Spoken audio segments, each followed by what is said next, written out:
وما أرسلنا في قرية من نذير إلا قال مترفوها إنا بما أرسلتم به كافرون. آمنت بالله صدق الله العظيم وبلغنا رسوله النبي الكريم والأمين الرؤوف الرحيم ونحن على ذلك لمن الشاهدين والحمد لله رب العالمين. تمام حمد و ثنا تعریف و توصیف اللہ جل مجدہ کریم کی ذات بابرکات کے لیے جو خالق کائنات بھی ہے اور مالک شخصیات بھی. اللہ جل وعلا کو ثنا کے بعد حضور یا رحمت شفیع حضرت محمد مصطفیٰ احمد مصطفیٰ علیہ افضل التحیہ و اکمل الثنا کی بارگاہ بقدس پناہ میں اپنی عقیدتوں محبتوں اور ارادتوں کا خراج پیش کرنے کے بعد عزیز سامعین و جملہ حاضرین، بحمدہ تعالی سورہ سبا کی تفسیر کا سلسلہ ہمارا جاری و ساری ہے. سابقہ جمعہ 33 آیات تک کی تفسیر ہم نے سماعت کی اور آج انشاءاللہ ہم اس سے آگے کا حصہ مکمل کرنے کی کوشش کریں گے.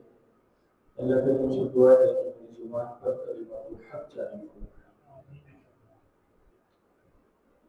تو حکم ہے وما ارسلنا فی قریۃ من نذیر الا قال مترفوها انا بما ارسلتم به کافرون.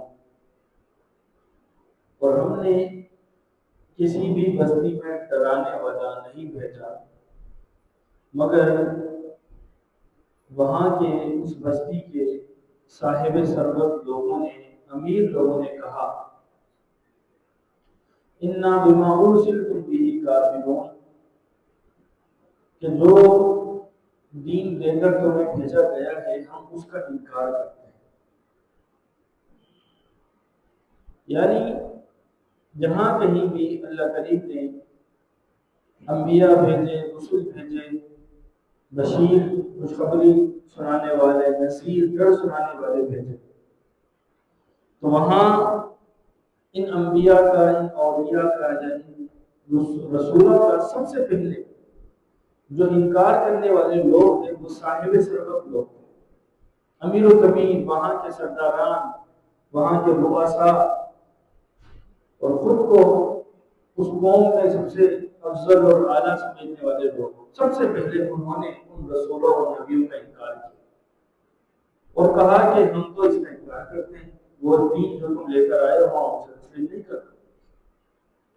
وقالوا نحن اکثر اموالا واولادا، اور انہوں نے کہا کہ تم ہمیں ڈر سنانے والے کون ہوتے ہو کہ اگر ہم ایمان نہ لائے تو ہمیں عذاب دے دیا جائے گا، ہمیں طرح طرح کی حیثیت برداشت کرنی پڑے گی، یہ تم کون ہو یہ باتیں کہنے والے.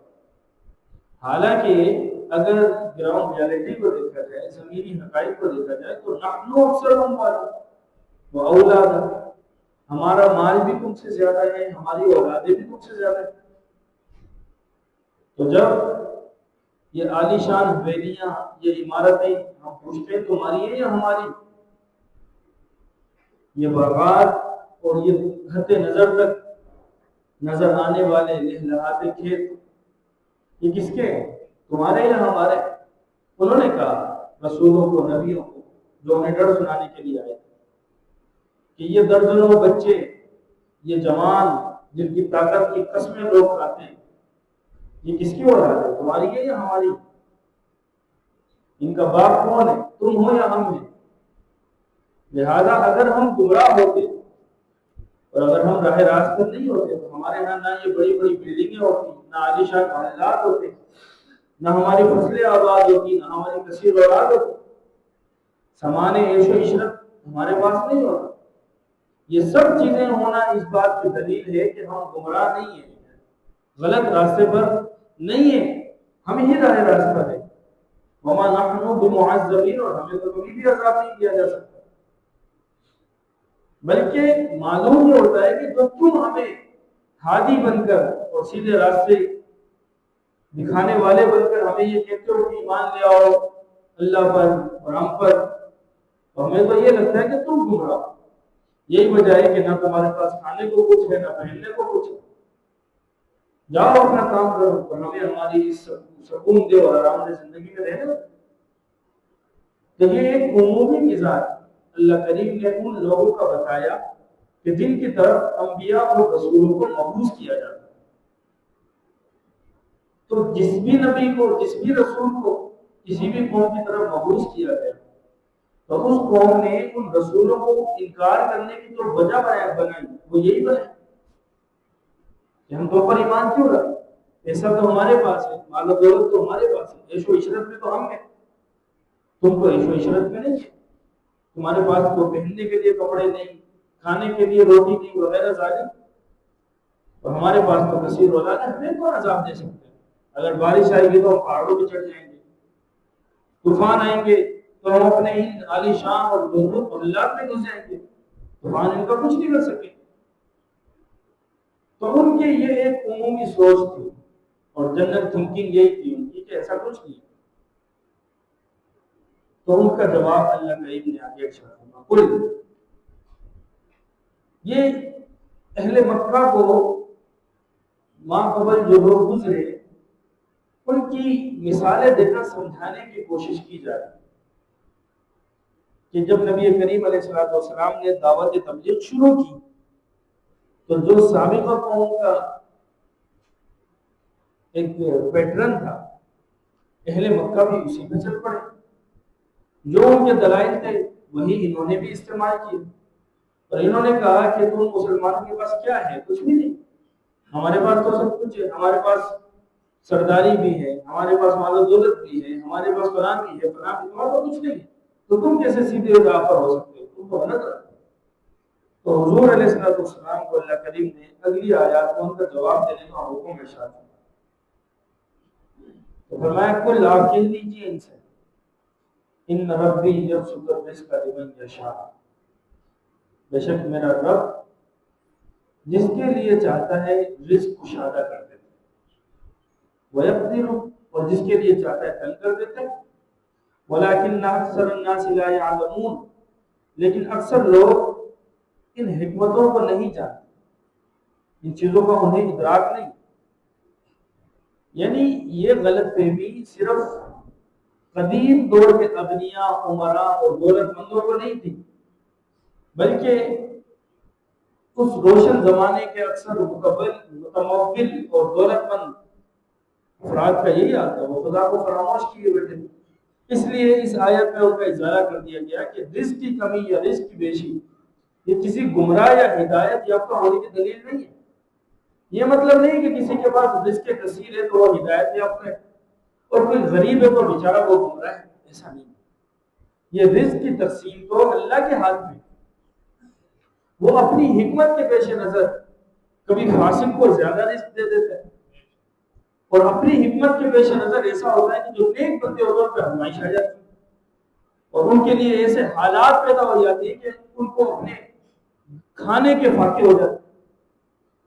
تو اس سے یہ کہیں بھی ثابت نہیں ہوتا اور کسی طریقے سے اس کو ثابت بھی نہیں کیا جا سکتا کہ جناب جس کے پاس رزق کثیر ہے، مال کثیر ہے، دولت کثیر ہے، اولاد کثیر ہے، وہ ہدایت یافتہ ہے، اور جو بیچارہ فقیر ہے، غنی نہیں ہے، جو مالدار نہیں ہے، جو غریب ہے، کشادہ دست نہیں ہے، وہ جناب والا کہا جائے یہ گمراہ، یہ ایسا نہیں ہے۔ ہدایت ایک الگ چیز ہے، یہ ایک الگ نعمت ہے، یہ ایک الگ معاملہ ہے۔ ہدایت نعمت انہیں بخشی جاتی ہے کہ جن کے دل میں اس ہدایت کی طلب ہوتی اور اس کو قبول کرنے کی صلاحیت ہو، چاہے اس کے پاس بھوٹی کوڑی کیوں نہ ہو۔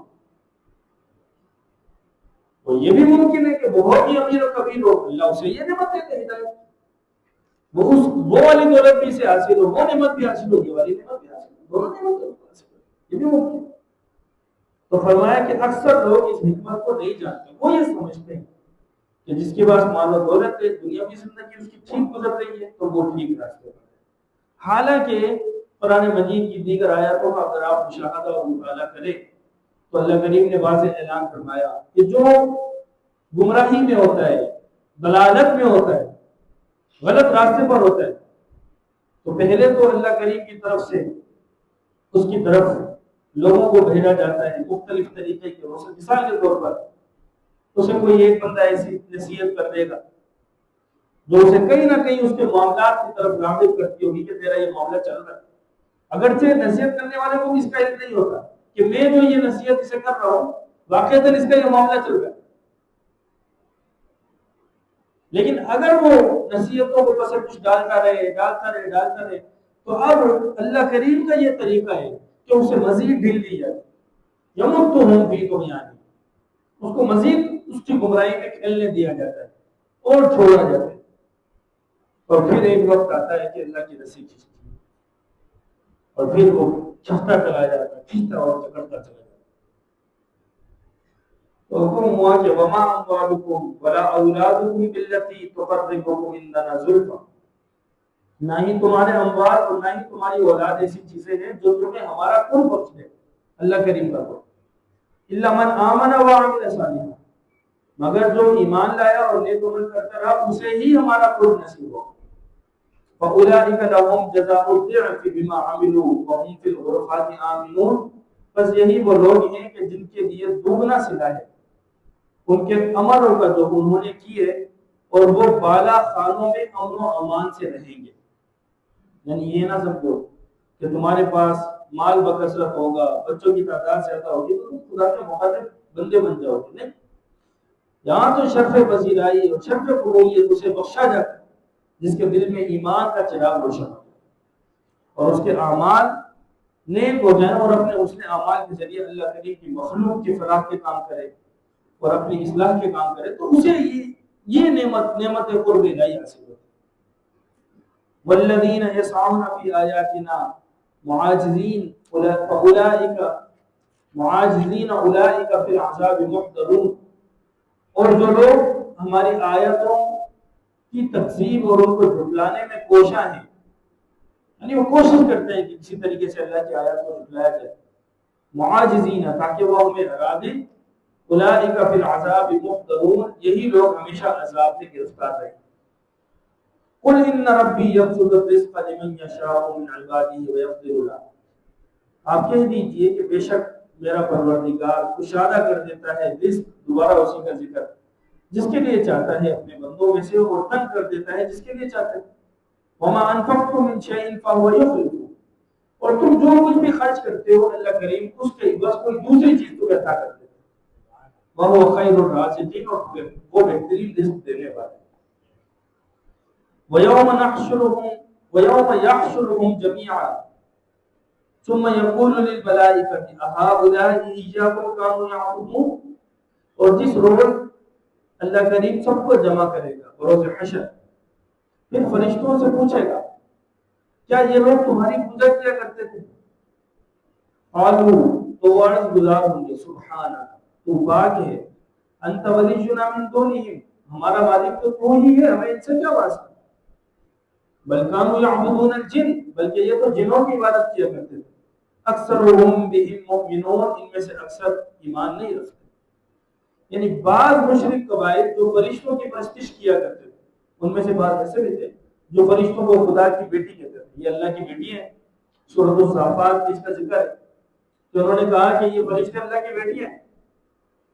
اصطفى البنات علی البنین، انہوں نے بیٹوں پر بیٹیوں کو چن لیا، یعنی ان کو اللہ کی بیٹی بنا دیا. اللہ تو پاک ہے اولاد سے. تو یہ ان کا عقیدہ تھا. تو قیامت کے دن انہیں شرمندہ کرنے کے لیے فرشتوں سے پوچھا جائے کہ ملائکہ یہ تمہارے پوجا کرنے والے پجاری ہیں، تو تم تو انہیں خود پہچانتے ہو اور ان سے تمہارے بڑے گہرے مراسم اور تعلقات ہوں گے. تو فرشتے جواباً کہیں گے، کیا کہیں گے؟ انت ربنا الذی نتولاہ ونطیعہ ونعبدہ ونخلص فی العبادۃ، کہیں گے کہ اے ہمارے رب، تو ہی ہمارا مالک ہے، تو ہی ہمارا معبود ہے، تو ہی ہر قسم کے شرک سے منزہ ہے، ہماری بندگی بھی تیرے لیے، ہماری دوستی بھی تیرے ساتھ، تو ہی ہمارا آقا، تو ہی ہمارا مالک ہے، ان سے تو ہمارا قطعاً کوئی تعلق نہیں. تو وہ ان کو شرمندہ کرنے کے لیے فرشتوں سے یہ کہا جائے. یہ مطلب نہیں ہے کہ فرشتوں نے ان سے کہا ہوا کہ ہماری عبادت کرو. اب اللہ پوچھے گا ہاں بھائی تم نے کہا تھا تمہارے یہ عبادت گزار ہے، یہ تمہاری عبادت کرنے والے تھے، تم انہیں پہچانو؟ ایسا نہیں، بلکہ ان کو شرمندہ کرنے کے لیے کہ جو دنیا میں فرشتوں کو کہتے تھے کہ اللہ کی بیٹی ہے، ان کی عبادت۔ عجیب قوم ہے،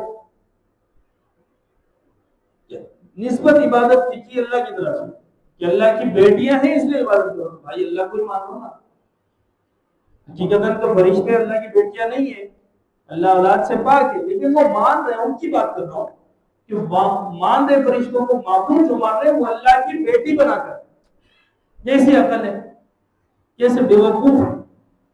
تو ان کا رد یہاں پر کر دیا، فَالْيَوْمَ لَا يَمْلِكُ بَعْضُكُمْ لِبَعْضٍ نَفْعًا وَلَا ضَرًّا، بس آج تم میں سے کوئی ایک دوسرے کو نفع پہنچانے کی قدرت نہیں رکھتا اور نہ ہی کوئی نقصان پہنچانے کی۔ وَنَقُولُ لِلَّذِينَ ظَلَمُوا ذُوقُوا عَذَابَ النَّارِ الَّتِي كُنتُمْ بِهَا تُكَذِّبُونَ، اور ہم انہیں کہیں گے جنہوں نے ظلم کیا تھا، چکھو آتش جہنم کا عذاب جس کو تم جھٹلایا کرتے تھے، یعنی قیامت کے دن جب ان کے اعمال کے سبب انہیں جہنم میں ڈالا جائے گا تو پھر کہا جائے گا کہ ہاں تم کہتے تھے نا کہ کوئی عذاب نہیں ہوگا، تو اب اس کو جھٹلا دو، اور تمہیں تو محسوس ہو رہا ہے چیختے چلاتے کیوں ہو، تو کہتے تھے کوئی عذاب نہیں ہوگا، تو اب بھی یہی سمجھو کوئی عذاب نہیں ہے، اور خوش رہو، ہنسو، مزے کرو، یہ چیخنا کیوں، یہ چلانا کیوں، یہ تکلیف کیوں، یہ درد کیوں؟ وَإِذَا تُتْلَى عَلَيْهِمْ آيَاتُنَا بَيِّنَاتٍ، یہ وہ لوگ ہیں کہ جب ان پر ہماری تلاوتوں کی، ہماری آیات کی تلاوت کی جاتی تھی تو قالوا، یہ کہتے تھے، ما هذا الا رجل يريد ان يصدكم عما كان يعبد آباؤكم، کہ یہ تو ایک ایسا شخص ہے جس نے یہ ارادہ کر لیا ہے کہ وہ تمہیں ان معبودوں کی عبادت سے روک دے جن کے تمہارے آباء و اجداد عبادت کیا کرتے، یعنی حضور کی طرف۔ وقالوا ما هذا الا افك مفترى، اور وہ کہتے ہیں کہ یہ قرآن تو کھلا جھوٹ ہے، واضح جھوٹ ہے۔ وقال الذين كفروا للحق لما جاءهم، اور جب ان کے پاس حق آیا تو کفار نے کہا کہ ان هذا الا سحر مبين، یہ تو کھلا جادو ہے۔ وما آتيناهم من كتب يدرسونها وما ارسلنا اليهم قبلك من نذير، اور نہ ہی ہم نے کوئی کتابیں دی جن کا یہ مطالعہ کرتے ہوں، جنہیں یہ پڑھتے ہوں، اور نہ ہی ہم نے کوئی ان کی طرف آپ سے پہلے ڈر سنانے والا بھیجا، مگر انہوں نے انکار ہی کیا۔ ہم نے حضور سے، اللہ کریم آپ سے پہلے جو بھی کتابیں بھیجی، جن بھی نبیوں کو کتابیں دی، صحائف دیے، صحیفے دیے، جز دیے، یا انہیں ڈر سنانے والا بنا کر بھیجا، تو یہ قوم ایسی تھی، انہوں نے انکار ہی کیا ہمیشہ۔ وَكَذَّبَ الَّذِينَ مِن قَبْلِهِمْ، وہ انبیاء کی تکذیب کی جو آپ سے پہلے گزرے۔ وَمَا بَلَغُوا مِعْشَارَ مَا آتَيْنَاهُمْ فَكَذَّبُوا رُسُلِي، اور یہ کفار مکہ کی تو حیثیت ہی کیا ہے، ان کی اوقات ہی کیا ہے، ان سے پہلے جو قومیں گزری، طاقت میں، رعب میں، دبدبے میں، مال میں، دولت میں، فراوانی میں، تعمیرات میں، یہ کفار مکہ تو ان کا عشر عشیر بھی نہیں ہے، 10واں حصہ بھی نہیں ہے۔ مِعْشَارَ مَا آتَيْنَاهُمْ، ہم نے جو ان کو دیا تھا، جو پہلے قومیں گزری، یہ تو ان کے مقابلے میں 10ویں حصے کے برابر بھی نہیں ہے، 10% بھی ان کو وہ نہیں دیا جو ہم نے ان کو دیا تھا، اس کا 10% بھی نہیں ہے۔ پھر یہ کیوں انکار کرتے ہیں؟ پھر یہ کس کھیت کی مولی کہتے ہیں کہ جو ہم نہیں مانتے ہو، یہ تو جھوٹ ہے، یہ تو سحر ہے، یہ تو جادو ہے، اور یہ تو کھلا جھوٹ ہے وغیرہ کا۔ فَكَذَّبُوا رُسُلِي، تو انہوں نے بھی جھٹلایا، فَكَيْفَ كَانَ نَكِيرِ، تو کتنا ہی ہولناک عذاب تھا میرے رسولوں کو جھٹلانے کا۔ قل، آپ ان سے کہہ دیں، یہاں سے یہ جو آیت اب آ رہی ہے، یہ ایک ایسی دلیل تھی کفار مکہ کے سامنے جس کا ان کے پاس کوئی جواب نہیں تھا۔ تو فرمایا کہ آپ کہہ دیں، انما اعظکم بواحدہ، میں تمہیں ایک نصیحت کرتا ہوں۔ حضور سے اللہ فرما رہے ہیں کہ کفار مکہ سے کہو کہ میں تمہیں ایک نصیحت کرتا ہوں، ان تقوموا للہ مثنی وفرادا، اللہ کے لیے تم دو دو کی ٹولی بنا لو یا ایک ایک بندہ بیٹھ جائے، ثم تتفکروا، پھر سوچو، غور و فکر کرو، ما بصاحبکم من جنہ، تمہارے اس صاحب میں، اس دوست میں، یا اس رفیق میں، اس ساتھی میں تمہیں کوئی جنون کا شائبہ نظر آتا ہے؟ کفار مکہ کو حضور فخر عالم کے خلاف کوئی طوفان بدتمیزی بپا کر رکھا تھا، عجیب طریقے کے الزامات، کوئی کہتا جادوگر ہے تو کوئی کہتا جی مجنون ہے، نعوذ باللہ من ذالک. تو انہیں اس متنازع معاملات کا فیصلہ ان کے اوپر ہی چھوڑ دیا. کہا کہ کسی کو یہاں غیر کو یہاں حاکم بنانے کی ضرورت نہیں ہے، تم میری صرف ایک نصیحت مان لو، وہ یہ ہے کہ تم دو بندے مل کر یا ایک اکیلا تنہائی میں بیٹھ جاؤ اور اس بات پر غور کرو کہ جس شخص نے بچپن سے لڑکپن سے جوانی سے آگے کا پوری کی پوری عمر تمہارے درمیان گزار دی، 40 سال کی عمر میں آ کر اس نے اعلان نبوت کیا، اس سے پہلے کا پورا ایک وقت، اس کی زندگی کا ایک ورق، پوری کتاب کا ایک صفحہ تمہارے سامنے، تم اسے کھول کے دیکھو، پڑھو، ان کی بچپن کے ایام کو دیکھو، ان کے لڑکپن کے ایام کو دیکھو، ان کی جوانی کے ایام کو دیکھو. اب وہ 40 سال کی عمر پہ پہنچے تو انہوں نے اعلان نبوت کیا، تو تم یہ کہتے ہو کہ یہ ساحر ہے، یہ مجنون ہے، یہ پاگل ہے، معاذ اللہ. تو تم غور و فکر کرو، سوچو، اکیلے میں بیٹھو کہ تمہارے پاس کوئی معقول وجہ ہے اس بات کی کہ جس کی وجہ سے تم انہیں مجنون کہتے ہو؟ کیا تم نے انہیں دیگر مجنونوں کی طرح بے سروپا باتیں کرتے ہوئے دیکھا؟ جو پاگل جس طریقے سے بات کرتے ہیں ان کو سمجھ نہیں ہوتی کیا بول رہے ہیں. کیا تم نے کبھی میرے اس صاحب کو، میرے اس رفیق کو، میرے اس رسول کو وہ باتیں کرتے ہوئے دیکھا؟ سوچو، یہ پورے 40 سال میں جو انہوں نے اعلان نبوت سے پہلے گزار دیا، کبھی ایک مرتبہ بھی ایسا ہوا ہو کہ انہوں نے کوئی بے سروپا باتیں کی ہو، یا انہوں نے دوسرے دیوانوں کی طرح کوئی شور مچایا ہو، ہنگامہ آرائی کی ہو، لوگوں کو جمع کیا ہو اپنے ارد گرد؟ ایسا ہوا ہے؟ تم انہیں کتنی اذیت پہنچاتے ہو، کتنی تکلیف دیتے ہو، اس کے باوجود کبھی آپ میں سے باہر ہو کر انہوں نے تم پر حملہ کیا؟ کسی پاگل کو آپ چھیڑ دیں تو کیا اس کا ری ایکشن ہوتا ہے؟ یا تو گالیاں نکالے گا، یا پیچھے دوڑے گا، پتھر اٹھا کے مارے گا. سارے حربے تم نے کر لیے، ساری چیزیں تم نے آزما دی، کبھی ایسا ہوا؟ ہرگز نہیں ہوا. انہوں نے تو کبھی ایک ناشائستہ بات تک نہیں کی، غیر مناسب بات بھی نہیں کی پورے 40 سالوں میں. ان کی تو ایک بات مقصدیت سے بھرپور اور معنویت سے بھرپور ہوتی ہے، اور مقصدیت اور معنویت کا لاجواب نمونہ ہوتی ہے. ان کا ہر فعل اتنا دل ربا اور روح افزا ہوتا ہے کہ قربان ہونے کو جی چاہتا ہے. ان کی گفتگو، ان کا کردار، ان کی گفتگو سے یوں محسوس ہوتا ہے کہ جیسے حکمت کے موتی بکھر رہے ہیں. ان کے اندر متانت، وقار، سچائی، خلوص، اخلاص اور بردباری کی وہ مثال ہے کہ تاریخ میں اس کی مثال نہیں ملتی.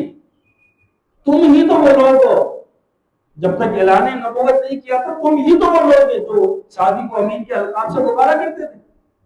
تم نے ہی لقب دیے تھے، تمہیں کسی نے پریشان نہیں کیا تھا ان القاب دینے پر. یہ ان کے کردار کی وجہ سے تم خود کہتے تھے یہ صادق ہے، یہ امین ہے، تم ان کے کردار کی قسمیں کھاتے تھے.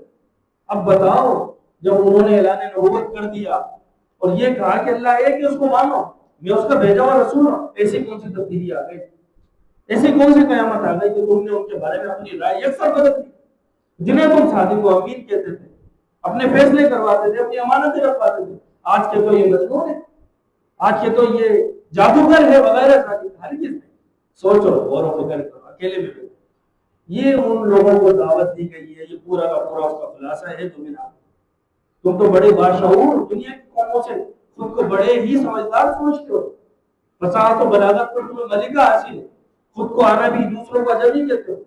تو غور و فکر کرو. اگر تم غور و فکر کرو گے، سوچو گے، اکیلے بیٹھو گے، یا اکیلے تمہیں سمجھ نہیں آ رہی، تو تم میں سے جو شخص سمجھتا ہے کہ میری ذہنیت دوسرے سے ملتی ہو، 2 بندے بیٹھ جاؤ، 2 بندے مل کر سوچو. یا تم یہ سمجھتے ہو کہ جناب کوئی ایسا شخص ہے تمہارے اندر جس کا شعور تم سب سے زیادہ ہے، اس کو بلا لو، اس کے سامنے ان کے 40 سالہ کردار کو رکھو، پھر اس سے پوچھو، اس سے فیصلہ کرواؤ. کیا ایسا ہے؟ ہرگز ایسا. اگر تم یہ بات مان لو، اس کو تسلیم کر لو، یہ غور و فکر کر لو، تو اس نتیجے پر پہنچو گے یہ اللہ کا محبوب نہ مجنون ہے، نہ اس پر کوئی آصف کا سایہ، نہ کوئی جادوگر ہے، نہ یہ مفتری ہے، نہ اس کے پیش نظر کوئی سیاسی مفاد ہے، کوئی عہدہ حاصل کرنا ہے، کوئی مملکت بنانا ہے، خود کو بادشاہ کہلانا کچھ نہیں ہے، بلکہ ان کا مقصد کیا ہے اور ان کا مدعا کیا ہے، اور یہ کیا چاہتے ہیں؟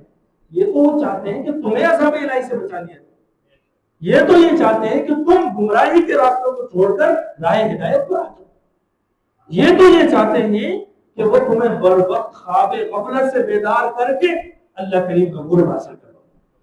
ان کی تو خواہش صرف اتنی، دل کی آنکھوں سے انہیں دیکھو، انہیں پہچانو، ان کی قدر کرو اور ان کے بر وقت انتباہ سے فائدہ اٹھا لو اور ایمان لے، اور ایسی ناشائستہ گفتگویں چھوڑ دو، یہ تمہیں زیب نہیں دیتی، اس لیے کہ تم دنیا کی عظیم قوموں میں خود کو سمجھتے۔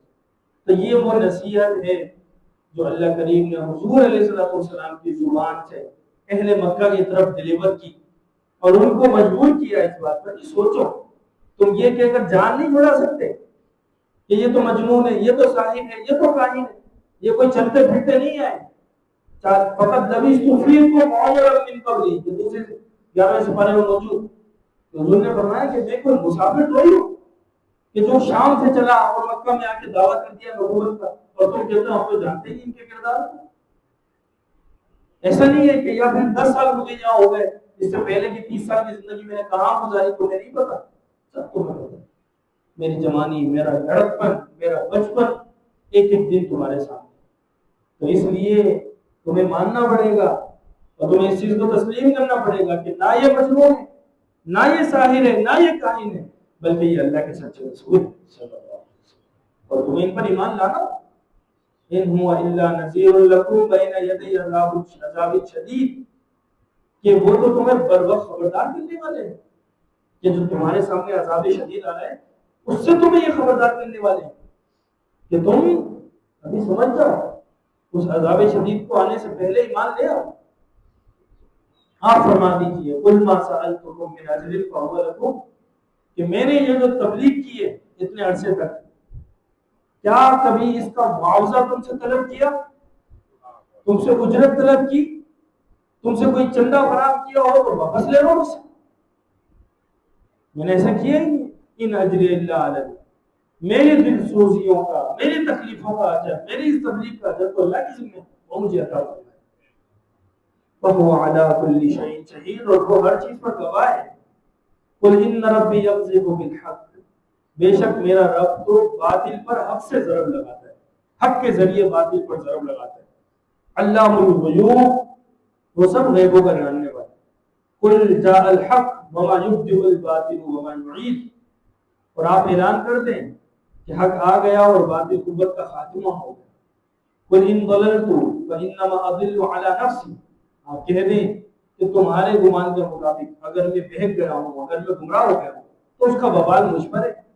وَإِنِ اهْتَدَيْتُ فَبِمَا يُوحِي إِلَيَّ رَبِّي، اور اگر میں ہدایت پر ہوں اور واقعتاً ہدایت پر ہوں تو یہ اس وجہ سے ہے جو میرا رب میری طرف وحی بھیجتا ہے۔ إِنَّهُ سَمِيعٌ قَرِيبٌ، بے شک وہ سب کچھ سننے والا اور بالکل قریب ہے۔ وَلَوْ تَرَىٰ إِذْ فَزِعُوا فَلَا فَوْقَ بَعُوضٍ مِّن مَّكَانٍ قَرِيبٍ، تم آج ایمان نہیں لا رہے، لیکن کاش تم وہ وقت دیکھ سکو اپنی آنکھوں سے جو میں دیکھ رہا ہوں کہ جب تم گھبرائے ہوئے ہوگے، بچ نکلنے کی کوئی صورت نہیں ہوگی، اور پھر اچانک ہی قریب سے پکڑ لیے جاؤ، اس وقت کو یاد کرو۔ وقالوا آمنا بھی، تو اس وقت تم کہو کہ ہم ایمان لائے۔ یعنی روز حشر کی وہ کیفیت بیان کی جا رہی ہے، وہ صورت اور وہ منظر بیان کیا جا رہا ہے کہ اب تو تم بڑی بڑی ڈنگیاں مار رہے ہو اور بڑے دھڑلے سے انکار کر رہے ہو۔ اس منظر کا تصور کرو جب روز محشر تمہیں ہانک کر لایا جائے گا اور پوری خلقت جمع ہوگی، تم یہ چاہو گے اتنی خلقت ہے، ہم کہیں کونے میں چھپ جاتے ہیں، ادھر بھاگ جاتے ہیں، وہاں چلے جاتے ہیں، اتنے لوگوں میں کون ہمیں دیکھنے والا ہے؟ تم ابھی یہ سوچ رہے ہی ہوگے، اچانک تمہارے قریب فرشتے حاضر ہو کے تمہیں پکڑ لیں، وہ منظر یاد کرو، پھر تم کہاں جاؤ؟ تو اس وقت تم کہو گے آمنا بھی، ہم ایمان لائے۔ وَأَنَّ لَهُمُ التَّنَاوُشُ مِن مَّكَانٍ بَعِيدٍ، تو انہیں کہا جائے گا کہ اب اس ایمان کا کوئی فائدہ نہیں، اب بہت دیر ہو چکی ہے۔ وَقَدْ كَفَرُوا بِهِ مِن قَبْلُ، دنیا میں انکار کرتے رہے۔ وَيَقْذِفُونَ بِالْغَيْبِ مِن مَّكَانٍ بَعِيدٍ، اور دور سے بن دیکھے ہی یاوہ گوئیاں کرتے رہے۔ وَحِيلَ بَيْنَهُمْ وَبَيْنَ مَا يَشْتَهُونَ كَمَا فُعِلَ بِأَشْيَاعِهِمْ مِن قَبْلُ، اور اس وقت ان کے درمیان اور ان چیزوں کے درمیان جن کی یہ خواہش کرتے تھے ایک آڑ بنا دی جائے گی، ایک حائل بنا دیا جائے گا، ایک دیوار کھڑی کر دی جائے گی، جیسا کہ ان سے پہلے لوگوں کے درمیان کی گئی۔ انہم کانوا فی شک مریب، بے شک وہ شک میں مبتلا ہیں اور دوسروں کو بھی شک میں ڈالتے ہیں۔ صدق اللہ العظیم۔ یہاں پر اس سورہ سبا کا اختتام ہوا۔ اللہ کریم سے دعا ہے کہ اللہ کریم ہمیں بھی راہ ہدایت پر باقی رکھے اور ہمیں بھی نبی کریم علیہ الصلوۃ والسلام کی نبوت کو ہمیشہ تسلیم کرتے رہنے اور اس کی حفاظت کرتے رہنے کی توفیق عطا فرمائے۔ وآخر دعوانا